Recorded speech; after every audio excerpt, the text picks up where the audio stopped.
Kinetic energy from our bodies are a great source of energy that goes to waste every time we decide to move. We could be converting that energy into electricity to power small things like a phone or a rechargeable battery when we walk or do any kind of movement. There is this material that can be attached to our backpack or knee brace or anything on our body that can absorb energy and convert it into electricity. This material would be called piezoelectric material, and it absorbs energy when it is pushed or receives any kind of stress asserted on the material. Observe as I run on a treadmill as if I was running from Pennywise the Clown. Okay, so it's really hard to hear me, but basically, if I had this material in my backpack, I'd be generating a lot of electricity and I could charge my phone. Anyways, this material can also reverse the process. When in the presence of an electric field, stress is generated. There is research being done about the position of this material. Researchers have found that working muscles such as the knee are the best places to put it. Today's society relies so much on natural gases and fossil fuels, but the reliance on those forms of energy can be reduced a little more if the focus on piezoelectric material was taken seriously and funded to make the production of electricity that much more efficient. What we have today is a way to create energy, but there are still more efficient ways of doing so through the use of piezoelectric material. Max Donnellan is a biomedical physiologist at Simon Fraser University, and he's developed a knee brace for the military. The knee brace was designed to power walkie-talkies, radios, and other handheld devices. The benefit of using this material for military use is that it takes away from all the added weight of a bunch of batteries stored in a bag. Max compared the knee area to that of a car braking. If a hybrid car is braking, then the motor is reversing, allowing it to act as a generator to store energy in a battery. It's the same concept if a knee brace was applied to a human, giving it a lot of stress, causing it to store energy in a battery. The primary types of energy we use today are unsustainable and will not survive the test of time.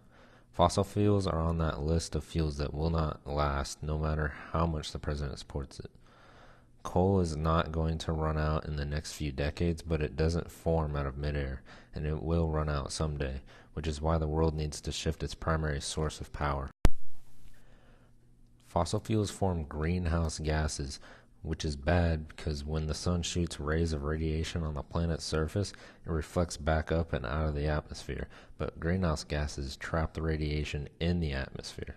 The greenhouse effect contributes to the warming of the Earth and the melting of the ice caps.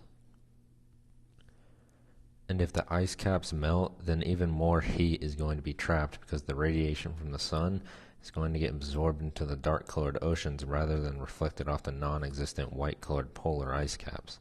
But this explanation doesn't really matter much because the president signed an executive order on March 29, 2017 to loosen the regulation on fossil fuel industries as a retreat from the whole climate change argument.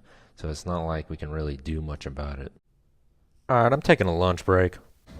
Alright, it's dinner time.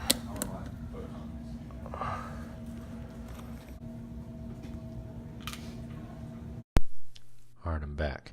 Another downside is that the more we use fossil fuels, the less we'll have, and the less we'll have equals a raise in the price of this type of fuel.